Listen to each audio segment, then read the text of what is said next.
My roles over time. I started out as a coordinator, went from a coordinator to a manager. That moved me to New York. Went from a manager to a regional manager for two different regions, Southeast regions, and then back in the Northeast.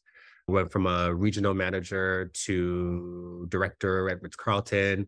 Went from director to senior director, head of. Went from senior director, head of to global head of.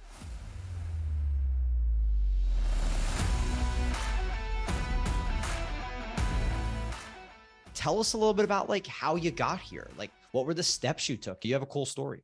I always knew the chips I had against me, just as you said, Black, gay. I knew that I just didn't necessarily have the typical profile of someone that would get in events, and a guy. Let's be honest, the events industry is still largely dominated by women. I knew the chips I had against me. And so when I started in the hospitality industry and I recognized I'm good at this, right? I knew, okay, you're either going to go full steam ahead in this and knock it out the park, or you're just not going to do it at all.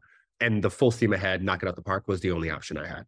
And I started out as a front desk night auditor at a Courtyard hotel here in South Florida. And the general manager and the director saw something in me. They were like, hey, we love how you work with the guests at the front desk. We want to move you upstairs to be our sales and marketing coordinator. And from there, once I got into that position and I realized, wait, I actually really love hotels and I love doing this. I started to tap into my network. I started to get introduced to different people. I recognized how you need to move in hospitality, right? Like there's this rule in hospitality. You don't stay at a hotel more than 1 or 2 years and then you move on. I adapted to that mentality very quickly. I climbed the ranks. I shook the right hands.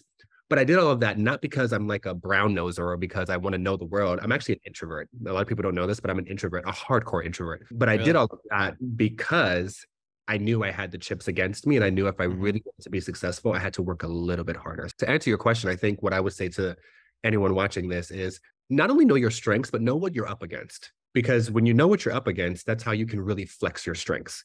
It's one thing to walk down the sidewalk and say, I'm the best, most fashionable person in the world.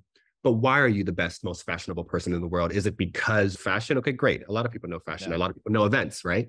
It's not that. It's because I'm good at this as me, as a minority, as a male, as someone who typically on paper probably shouldn't have been successful.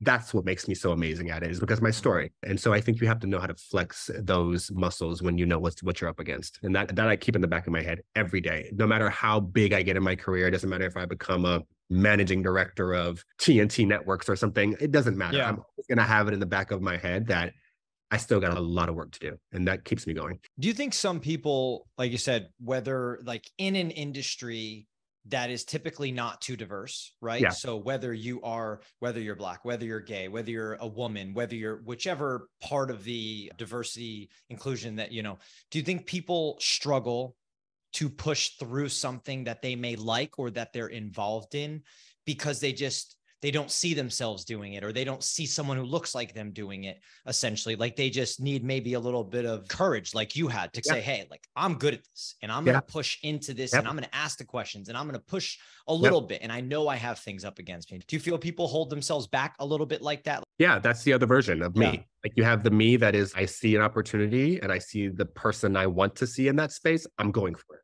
And then you have the other type of person, I don't see me in that space, I'm afraid to go into it.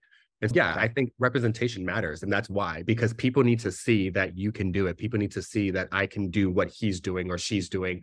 And not to say you want to copy anyone, but you just need that little amber of hope to say, okay, wait, I can do that.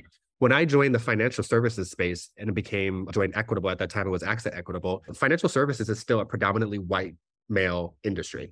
Right. And so going into that space, I knew what I was up against. I knew that it wasn't a space where a lot of me was present. But it motivated me to want to enter that space because I wanted to be the change that I wanted to see. And so there's two people in this world. There's people like that who want to see the change. And so they go be part of the change. And then there's people that are a little bit more nervous about being part of the change. And they wait until that change is a little bit more prominent. And then they go for it. Neither one is right or wrong. But there are two different spectrums of how people look at that kind of thing, in my opinion.